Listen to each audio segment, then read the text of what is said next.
Don't bother packing too much, my dad said, smirking while holding the front door open. You won't need much where you're going, maybe a conscience. I stood frozen, the words slicing through me like broken glass. Behind him, my sister Emily leaned on the wall, arms crossed, pretending to wipe fake tears. Dad, please, she whispered dramatically. I just don't feel safe around her anymore. Safe? That word hit harder than the cold air outside. Hi everyone, my name is Claire Weston, and the night my father threw me out I was 17, terrified, shivering, and falsely accused of a crime I didn't even understand. The lie came out of nowhere. One minute we were at dinner, the next she was crying, saying I'd hurt her. No one asked me what happened. No one looked at me. Just my father's voice echoing through the dining room. You disgust me. I remember the sound of my fork clattering against the plate. The smell of burnt chicken. The silence that followed as Mom stared down, too afraid to meet my eyes. I didn't fight it. Not because I was guilty, but because I knew nothing I said would matter. My father's truth was law. Emily's word was scripture. As I packed my small suitcase, one hoodie, 2 jeans, a photo of Mom and me before everything changed, I caught my sister's reflection in the hallway mirror. She wasn't crying anymore. She was smiling.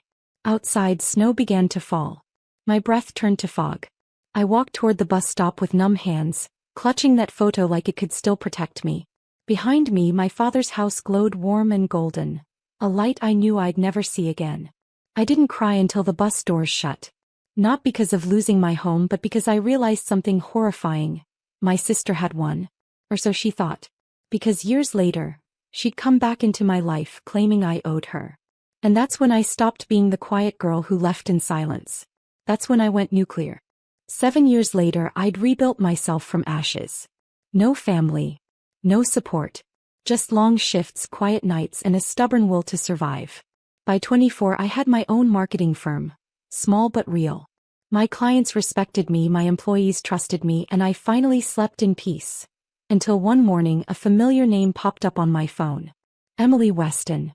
At first, I thought it was a mistake. Then I saw the message. Hey Claire. Remember that night when Dad kicked you out? I could have pressed charges back then. But I didn't. You owe me for that. I read the text 3 times. My fingers trembled, not with fear but fury. She attached a photo. A blurry image of me from years ago crying outside that house. 10 grand. Or I tell everyone what you did. You should be grateful I kept quiet. Grateful. That word again, poisoned, sharp, and arrogant. I didn't reply. Not yet. Instead, I stared out the window at the city skyline. The woman reflected back at me wasn't that broken girl from 17. I whispered to my reflection, You want a game, Emily? Fine. That week I started digging. I reached out to old contacts, mutual friends, and one name came up again and again. Ethan Keller, her fiancé. A real estate investor. Clean image. Perfect reputation. So I decided to ruin it. I didn't need lies. I only needed truth. And Emily, as always, had plenty to hide. The deeper I looked, the darker it got. Stolen charity funds, fake invoices, even secret messages to another man. By Friday, I knew exactly what to do. I set my phone on record, called her, and said in the calmest voice possible, Emily, you're right. I do owe you. Meet me tomorrow. Let's settle it properly. Her laughter filled the line, smug and careless. Finally. I knew you'd come around. If only she knew what I was really preparing for. The cafe I chose wasn't random. It was the same one across from our old high school, where Dad once used to pick us up after debate club. I arrived early, watching snow swirl outside like ghosts of my past. When Emily walked in, she looked exactly as I remembered.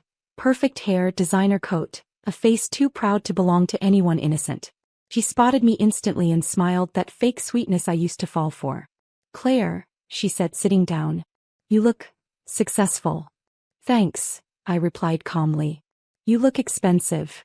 Her smile tightened. She didn't realize I was recording. So, she leaned in, you ready to make this right? Make what right? I asked. She rolled her eyes. You ruined my peace back then. You turned everyone against me. I just want what's fair. Fair. Another poisoned word. I stirred my coffee slowly. 10,000 for your silence, right? He nodded, smug. Yes. And don't think you're doing me a favor. You owe me for not ruining your life. Her arrogance was my confirmation. Every word was evidence now, neatly saved in my phone. I leaned forward. You know, Emily, it's funny you say I ruined your life, but I'm the one who got thrown out. I lost everything. He shrugged. Maybe you deserved it. That was the moment something inside me broke. Not with pain but precision. I smiled, cold and quiet. You're right. Maybe I did. Then I slid an envelope across the table. Inside wasn't cash. It was a set of printed emails, screenshots of her fake charity scams, and messages between her and the man she was cheating with. Her face drained of color. What is this? Proof, I said softly. Of who really deserves what. She reached for the papers, but I pulled them back. Oh, don't worry. Ethan will get his copy tonight. Her voice cracked. You wouldn't dare. I finished my coffee, stood up, and smiled for the first time in years. Emily, I don't dare anymore. I do. That night I didn't sleep. I sat by my apartment window, city lights flickering like fading memories. My phone kept buzzing. 10 missed calls from Emily, 3 from unknown numbers. I ignored them all. At 9 a.m. my email pinged. Ethan Keller. Subject line, can we talk? I opened it slowly. Claire, I don't know what you've sent me, but Emily's gone hysterical. Please meet me before this gets worse. Worse? I hadn't even started. We met at his office. Sleek glass walls, soft jazz playing, the kind of place that screams power. Ethan looked tired, confused. He handed me the folder I'd sent.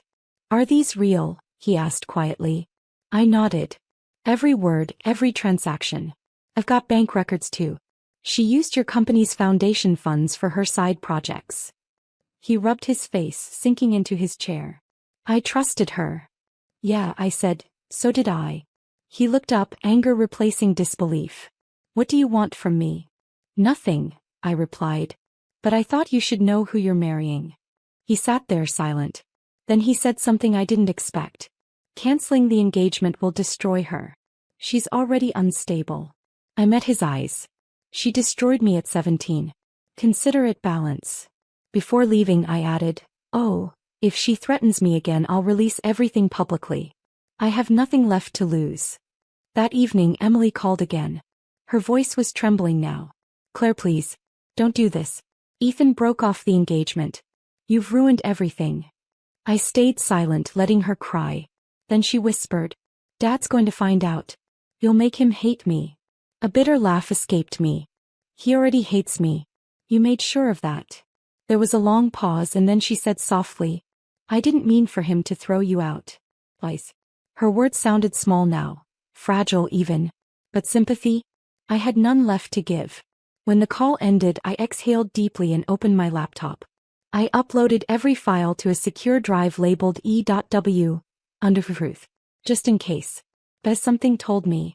Emily wasn't done fighting yet. But neither was I. By the end of that week my name had started circling back into my father's world. Not because of me but because of her. Emily showed up at his office in tears, begging for help. I knew she would. My father was still the same man who believed every word she said.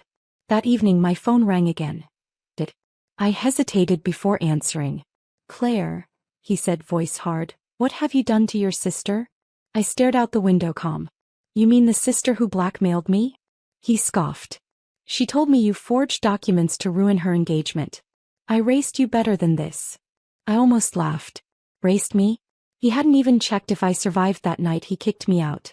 Dad, I said quietly, you raced me to stay silent while you worshipped her lies. He shouted, enough. You'll fix this mess or you're dead to me for good. I smiled faintly. You already made that decision 7 years ago. He hung up. A few hours later a private investigator called my office. Ms. Weston, he said, you might want to know, your sister's under preliminary audit for charity fraud. Someone tipped the authorities. I paused, heartbeat steady. Wasn't me, I replied, though my conscience whispered otherwise. The next morning, tabloids were everywhere. Emily Weston under investigation, fraud allegations in charity scandal. My phone exploded with messages. Friends, clients, even old classmates. Some asking if I was okay, others pretending to care. But one text stood out. You think this is over? You'll regret this, Claire. Emily. That was the moment I realized I hadn't destroyed her life yet. Only cracked it open. So, I decided to finish what she started years ago. I booked a flight to my hometown. As the plane took off, I stared at the skyline disappearing beneath the clouds. My reflection in the window didn't look vengeful. It looked calm, certain. When we landed, I whispered to myself, "Time to go home." But this time I wasn't returning as the broken girl Dad threw out. I was coming back as the woman who would make them see the truth they buried. The town hadn't changed, same quiet streets, same cold wind that bit through my coat. But I had. I drove past our old house, the one with the pale shutters and the oak tree out front. My father's car was in the driveway. Through the window, I saw him sitting at the dining table, the same place where he'd once called me disgusting. The irony wasn't lost on me. I didn't knock that night. I just left a sealed envelope in their mailbox. No return name, no note. Inside was a printed transcript of Emily's blackmail call, the fraud files, and the text she sent me demanding money. By morning the storm had begun. At 7 a.m. my father called. His voice was trembling now. "Claire, is this true?" I stayed silent. He exhaled shakily. How could you let this happen?" "I didn't let it happen," I said coldly. "You did. You believed her over me. You threw away your daughter for a liar." There was silence, the kind that carries years of regret. Then softly he whispered, "Claire, I'm sorry.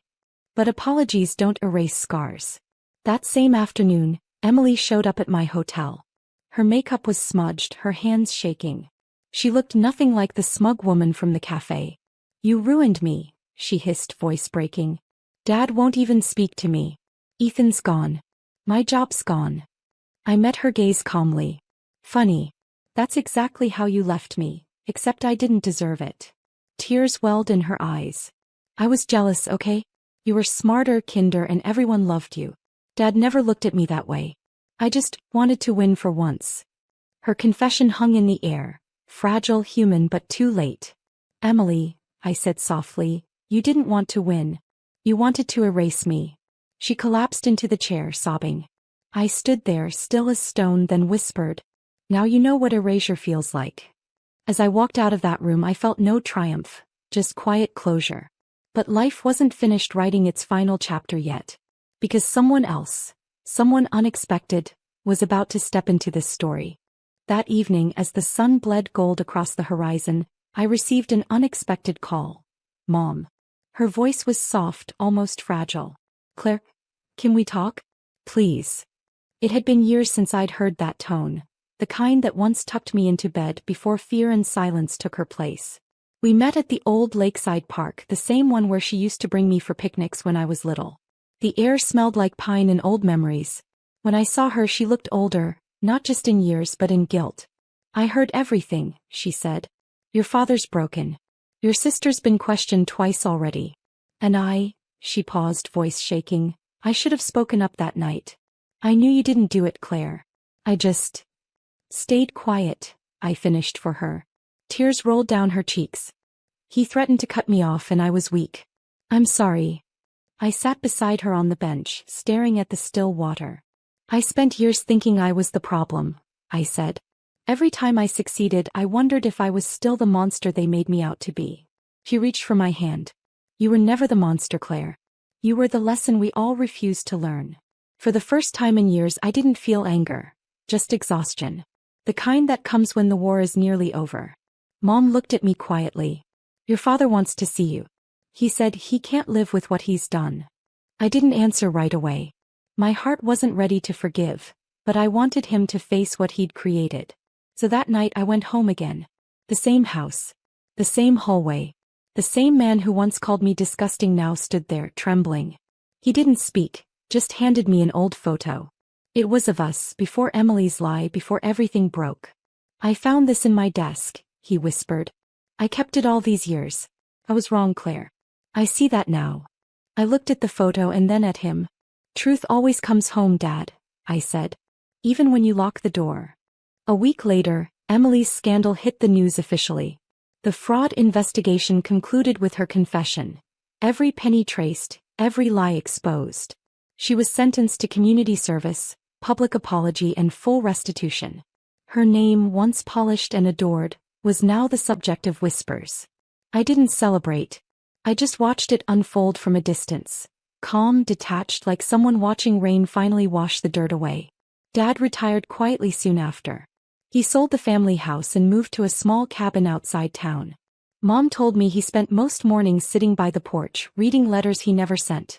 One of them addressed to me. I didn't open it right away. I kept it in my desk drawer for weeks until one night curiosity and closure finally won. Inside was just one line. I should have believed you when it mattered. That was enough. I went to visit him the next day. He looked older, fragile, but when our eyes met, there was no anger left, just the heavy quiet of regret. I sat across from him and said, "You know, for a long time I wanted you to feel what I felt. Alone, unwanted, humiliated." He nodded slowly. "And do I?" I looked around the empty house. "I think you do." He whispered, "I'm sorry, Claire." I didn't say, "I forgive you." I just said, "I know." Because some wounds don't need closure, they just need silence. When I left, I stopped by the lake one last time. The sky was pink and endless, the water calm. For the first time in years I felt light, not because I won but because I let go. Emily never contacted me again. She moved out of state, apparently working for a small firm under her maiden name. Mom visits me often now. We talk like friends, not prisoners of the past. Sometimes people ask if I regret what I did. My answer's simple. No. I didn't ruin her life. I just handed her the mirror she spent years avoiding. And when she looked into it, her own reflection did the rest. So if you've ever been blamed for something you didn't do, stay silent long enough to let truth speak for you.